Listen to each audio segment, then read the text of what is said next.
Hello friends, welcome to Pebbles. நான் உங்கள் கோபி சுதா. நம்ம இன்னைக்கு செய்ய போறது புரட்டாசி தளிகை. அதாவது புரட்டாசி மாதத்துல வரக்கூடிய சனிக்கிழமை அன்னைக்கு நம்ம வந்து செய்யக்கூடிய தளிகை தான் நம்ம செய்றோம். செய்ய போறது பாயாசம். இதுக்கு வந்து ஒரு 1/2 டம்ளர் அளவுக்கு தண்ணி விட்டுக்கலாம். தண்ணி விட்டுட்டோம். இப்போ வந்து ரோஸ்ட் பண்ண சேமியாவை ஆட் பண்ணிக்கலாம். Actually இந்த அளவுக்கு போட்டாலே கொஞ்சம் நிறைய தான் வரும். இது வந்து 75 கிராம்ஸ் எடுத்துர்க்கேன். நல்லா வேகட்டும். சேமியா வந்து நல்லா வெந்ததுக்கு அப்புறம் நம்ம பால் ஆட் பண்ணிக்கலாம். அரைவாசி வெந்துருச்சு. இப்போ வந்து நம்ம பால் ஆட் பண்ணிக்கலாம். 1/2 லிட்டர் பாலை காய்ச்சி வச்சிருக்கிறேன். இப்போ கொஞ்சமா ஆட் பண்ணிருக்கேன். நல்லா மிக்ஸ் பண்ணி விடுங்க. 250 ml ஆட் பண்ணியாச்சு. நம்ம இன்னும் கொஞ்சம் ஆட் பண்ணிக்கலாம். இது கூட நம்ம ஏலக்காய் தூள் போட்டுக்கலாம் வாசனைக்காக. நமக்கு பார்க்கிறதுக்கு வந்து சேமியா வந்து கம்மியா இருக்கிற மாதிரி தான் இருக்கும். கொஞ்சம் நல்லா மிக்ஸ் பண்ணிட்டே வரப்ப என்னன்னா ஜாஸ்தி ஆயிடும். அதனால சேமியா வந்து கொஞ்சமா போட்டாலே போதும். நான் இப்போ எடுத்துக்கிறது 1/2 லிட்டர் பாலுக்கு எடுத்துக்கிறேன். 75 கிராம்ஸ்ல இருந்து 100 கிராம் வரைக்கும். நான் வந்து கரெக்ட்டா ஒரு 75 கிராம்ஸ் எடுத்துர்க்கேன். இப்போ பாத்தீங்கன்னா நிறைய இருக்கு சேமியா. இப்போ நம்ம இன்னும் கொஞ்சம் பால் ஆட் பண்ணிக்கலாம். இது நல்லா கொதிக்கட்டும். பால் நல்லா கொதிச்சிட்டு இருக்கு. இப்போ வந்து நம்ம மில்க் மேட் கொஞ்சம் ஆட் பண்ணிக்கலாம். சுகர் வந்து ஒரு 3 டேபிள் ஸ்பூன் அளவுக்கு போட்டாலே போதும். நம்ம மில்க் மேட் வந்து ஒரு 3 ல இருந்து 4 டேபிள் ஸ்பூன் வரைக்கும் ஆட் பண்ணிக்கலாம். அதாவது இது வந்து என்னன்னா 1/2 லிட்டர் பாலுக்கு தான் நான் செஞ்சுட்டு இருக்கேன். இதுக்கு வந்து ஒரு 3 டேபிள் ஸ்பூன் அளவுக்கு மில்க் மேட் ஆட் பண்ணா கொஞ்சம் டேஸ்ட் வந்து நல்லா இருக்கும். இப்போ நான் ஆட் பண்றேன். நல்லா திக்கா தான் இருக்கும். இது ஒரு ஸ்பூன் அளவுக்கு வரும். இந்த அளவுக்கு ஆட் பண்ணாலே போதும். இத அப்படியே நல்லா மிக்ஸ் பண்ணிக்கோங்க. ஒரு 4 டேபிள் ஸ்பூன் அளவுக்கு மில்க் மேட் ஆட் பண்ணிருக்கு.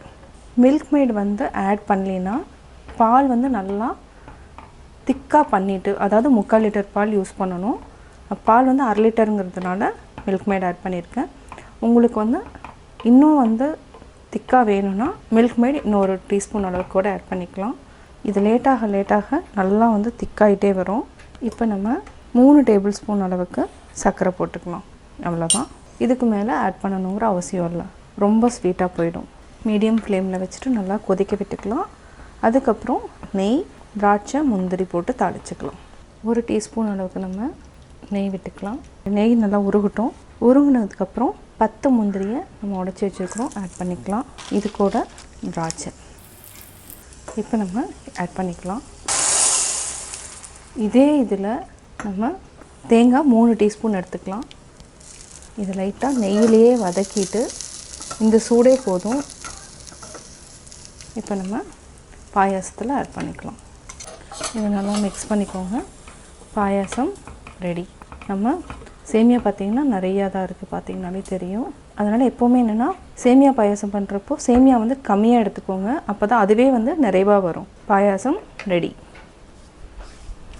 உளுந்து 2 மணி நேரம் நம்ம ஊற வச்சிருக்கோம். அதாவது 2 மணி நேரம் தேவையில்லை. 1 மணி நேரமே போதும். இப்போ நம்ம உளுந்து போட்டுக்கலாம். தண்ணி வந்து ஊத்த வேண்டாம். இன்னும் கிரைண்டர்ல அரைச்சனா இன்னும் நல்லா இருக்கும். அதாவது நல்லா பொதபொதன்னு வரும். மிக்ஸில அரைக்கிறப்பன்னா கொஞ்சம் கம்மியா தான் வரும். இதுக்கு வந்து லைட்டா தண்ணியை தெளிச்சிட்டு அரைச்சுக்கலாம். இந்த அளவுக்கு இருந்தாலே போதும். இத நம்ம அரைச்சுக்கலாம். தேவைனா இதே மாதிரி இன்னொரு டைம் ஊத்திக்கலாம். உப்பு போட்டுக்கலாம். உப்பு கொஞ்சமா போட்டுக்கோங்க. ஜாஸ்தி வேண்டாம். அவ்வளவுதான். இத அரைச்சு எடுத்துக்கலாம். நம்ம மிக்ஸில அரைச்சிட்டோம். உளுந்து உப்பு போட்டு அரைச்சிட்டோம்.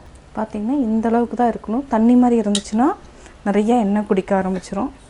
கொஞ்சமா கறிவேப்பிலை, பச்சை மிளகாய், மிளகு கிரஷ் பண்ணது. இது ஒரு 12 மிளகு எடுத்துர்க்கேன். அதையே கிரஷ் பண்ணிருக்கேன். பெரிய வெங்காயம். அவ்வளவுதான். நல்லா மிக்ஸ் பண்ணி விடுங்க. எண்ணெய் நல்லா காஞ்சிருச்சு. பக்கத்துலயே நம்ம ஒரு பாத்திரத்துல தண்ணி வெச்சுக்குவோம். ஃபர்ஸ்ட் கையை நனைச்சுக்கோங்க. அப்பதான் ஈஸியா வரும். இந்த மாதிரி இருக்கணும். இப்போ ஒரு ஓட்டை பண்ணிட்டு நம்ம அப்படியே போட்டுக்கலாம்.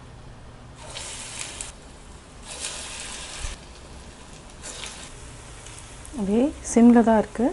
ஹை ஃப்ளேம்ல வைக்காதீங்க. திருப்பி விட்டுக்கோங்க.